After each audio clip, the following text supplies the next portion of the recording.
नमस्कार। आज हम भारत के बाजार के एक बहुत ही शक्तिशाली संरक्षक के बारे में बात करने वाले हैं। एक ऐसी संस्था जो बड़ी-बड़ी कंपनियों पर पैनी नजर रखती है ताकि हम जैसे आम लोगों के लिए बाजार हमेशा निष्पक्ष बना रहे।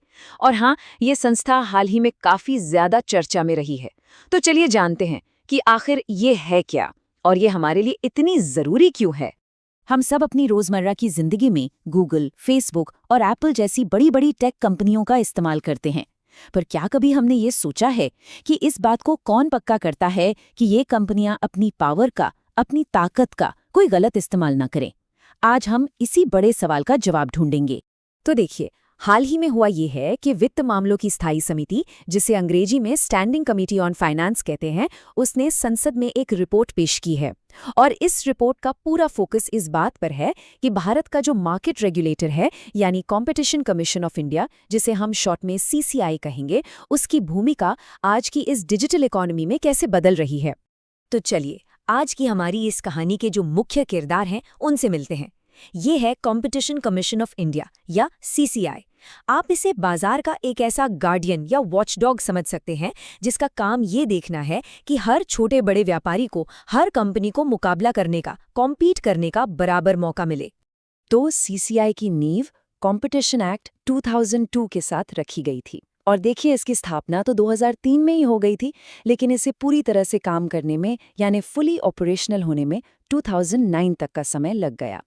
और ये सीधे सीधे मिनिस्ट्री ऑफ कॉर्पोरेट अफेयर्स के तहत काम करता है। अगर हम इसके स्ट्रक्चर को देखें तो वो काफ़ी सरल है। इसमें एक चेयरपर्सन होते हैं और 6 मेंबर्स होते हैं। और मान लीजिए, अगर किसी कंपनी को सीसीआई के फैसले से कोई आपत्ति है, तो वो national company law appellate tribunal, जिसे हम एनसीएलटी भी कहते हैं, वहां जाकर अपील कर सकती है। तो अब सवाल ये उठता है कि सीसीआई बाजार में फेयर प्ले बनाए कैसे रखता है।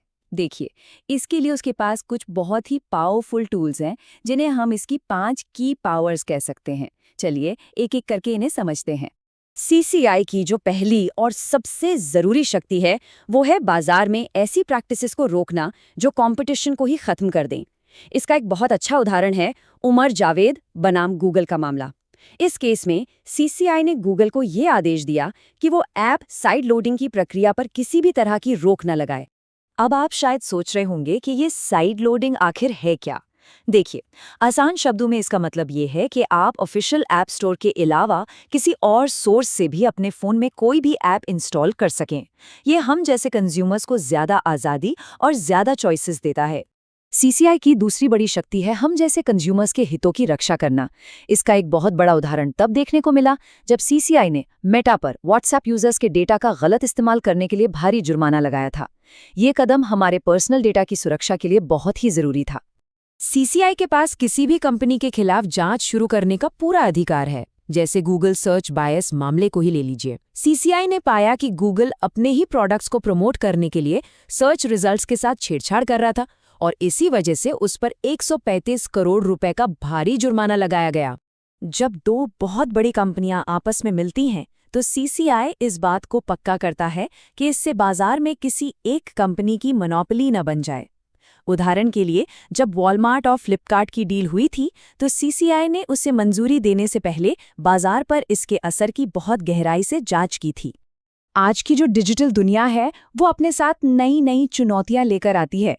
इनसे निपटने के लिए सीसीआई ने एक खास यूनिट बनाई है जिसका नाम है डिजिटल मार्केट्स डिवीजन, यानी डीएमडी। इसका मुख्य काम ये स्टडी करना है कि टेक्नोलॉजी बाजार में कंपटीशन को कैसे अफेक्ट कर रही है। लेकिन आज का ये डिजिटल दौर सीसीआई के लिए नई और बहुत ही कॉम्प्लेक्स चैलेंजेस लेकर आया है। ये जो बड़ी बड़ी टेक कंपनीज हैं, ये आज के ज़माने के गुलायत्स की तरह हैं, और जो पुराने पारंपरिक नियम हैं वो इन पर पूरी तरह से लागू नहीं हो पाते। आज सीसीआई के सामने कई बड़ी रुकावटें हैं। इनमें digital market dominance, network effects, data advantage और रिसोर्सेज की कमी जैसी गंभीर समस्याएं शामिल हैं। चलिए, इनमें से कुछ सबसे बड़ी चुनौतियों को थोड़ा और समझते हैं। पहली और सबसे बड़ी चुनौती है डिजिटल मार्केट डोमिनेंस। ये बड़ी कंपनियां गेट कीपर्स की तरह काम करती हैं, जो पूरे के पूरे बाजार को कंट्रोल करती हैं। मिसाल के तौर पर एप्पल का अपना एक बंद इकोसिस्टम है, जिसमें एप्पल पे, आईक्लाउड, सफारी सब कुछ शामिल है। ये एक यूजर के लिए किसी दूसरे प्लेटफॉर्म पर स्विच करना बहुत ही मुश्किल बना देता है। दूसरी बड़ी चुनौती है नेटवर्क इफेक्ट्स। इसका सीधा सा मतलब है कि जितने ज्यादा लोग एक प्लेटफॉर्म का इस्तेमाल करते हैं, वो प्लेटफॉर्म उतना ही ज्यादा शक्तिशाली हो जाता है। व्हाट्सएप इसका सबसे अच्छा उदाहरण है। इसके इतने ज्यादा यूजर्स हैं कि किसी भी नए मैसेजिंग ऐप के लिए इससे मुकाबला करना लगभग नामुमकिन सा हो जाता है। और तीसरी सबसे बड़ी चुनौती है डेटा एडवांटेज। इन बड़ी कंपनियों के पास इतना ज़्यादा यूजर डेटा होता है कि वो बाजार के ट्रेंड्स को किसी से भी पहले समझ लेती हैं। जैसे Amazon पर ये आरोप लगे थे कि वो अपने प्लेटफॉर्म पर मौजूद छोटे सेलर्स के डेटा का इस्तेमाल अपने खुद के प्रोडक्ट्स को फायदा पहुंचाने के लिए करता है। तो अब सवाल ये है कि इन नई और मुश्किल चुनौतियों से निपटने के लिए आखिर क्या किया जा रहा है। तो देखिए, सरकार CCI को और भी ज्यादा मजबूत बनाने के लिए नए नियम और कानून ला रही है, ताकि ये इस डिजिटल युग की लड़ाई के लिए पूरी तरह से तैयार हो सके। इस दिशा में जो सबसे बड़ा कदम उठाया गया है वो है कॉम्पिटिशन अमेंडमेंट एक्ट 2023। ये नया कानून CCI को कई नई और बहुत ही महत्वपूर्ण शक्तियां देता है। इस कानून का एक बहुत ही जरूरी हिस्सा है डील वैल्यू थ्रेशोल्ड। इसके मुताबिक अब अगर कोई भी डील 2000 करोड़ रुपए से ज्यादा की है तो उसकी जानकारी CCI को देना कंपलसरी होगा। इससे बड़ी और प्रभावशाली डील्स पर नजर रखना बहुत आसान हो जाएगा। एक और बड़ा बदलाव ये है कि अब CCI के किसी ऑर्डर के खिलाफ अपील करने के लिए कंपनी को जुर्माने की कुल रकम का 25% पहले जमा करना होगा। ये कदम CCI के फैसलों का पालन सुनिश्चित करने में एक बड़ी मदद करेगा। और हाँ, भारत इस मामले में अकेला नहीं है, बल्कि दुनिया के दूसरे देशों से भी सीख रहा है। जैसे यूरोपियन यूनियन का डिजिटल मार्केट्स एक्ट है, जो बड़ी बड़ी ऑनलाइन कंपनियों के लिए सख्त नियम बनाता है। भारत भी कुछ इसी तरह का एक डिजिटल कंपटीशन बिल लाने पर विचार कर रहा है। तो अंत में ये सारी बातें हमारे लिए क्यों मायने रखती हैं? देखिए, क्योंकि CCI का काम सिर्फ बड़ी कंपनियों पर नकेल कसना ही नहीं है। इसका असली मकसद हम जैसे उपभोक्ताओं के लिए, छोटे बिजनेसेस के लिए और पूरी अर्थव्यवस्था के लिए एक निष्पक्ष और खुला बाजार बनाना है। तो आज का सबसे बड़ा सवाल यही है, इन बड़ी बड़ी विशाल कंपनियों के दौर में हम सभी के लिए अवसर के दरवाजे आखिर खुले कैसे रखे जाएं?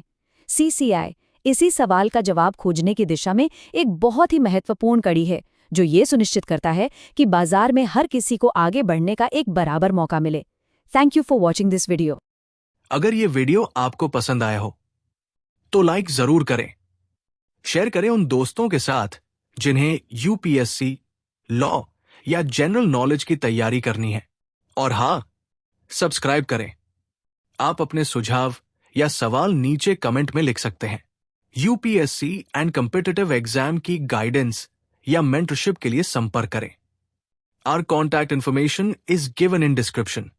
धन्यवाद। मैं हूं कृणाल ठाकुर। मिलते हैं अगले भाग में। जय हिंद।